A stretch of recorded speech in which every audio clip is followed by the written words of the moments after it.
Magandang araw po. Ito po si Love Hurts, ang pobreng OFW. Nais ko lang po i-presenta sa inyo ang ating workshop sa ating mga gamit. Ayan. Handa po tayo sa mga gagawin. Basta't dali naman dito at mahirap hindi tayo makapag biyahe ng buwat-buwat na malayo. So ayan. Kita nyo po yan. Ayan po yung mga gamit natin. Ayan. Ang tester, saan yan? Mga tools. Mga gamit sa aircon. Yan. Electronics. Meron din tayong yung dati pa na hindi pa usong wifi cable tester na pang computer at crimping tools. So, kasi nakalang po sa inyo mga gadget ay mga ginawa ko nakarang araw. So, pang troubleshoot.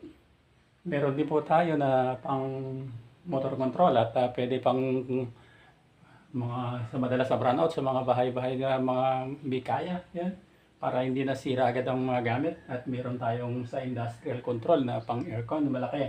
Ayan. Ayan po. Ayan, mga motor na kinokontrol ng aircon. Tubig. So, ito din po ating yan, compressor. May bari na tayo na beach drill. Mga welding machine natin. Ayan. Nakabalot po, welding machine. May tatlo tayong welding machine. Portable. Ayan. Magmimig tayo ng maliit. Ayan. Meron din tayo ng stainless welding, nakabalot. At meron tayong gas welding. Ito. Ayan po yung gas welding natin. Ito.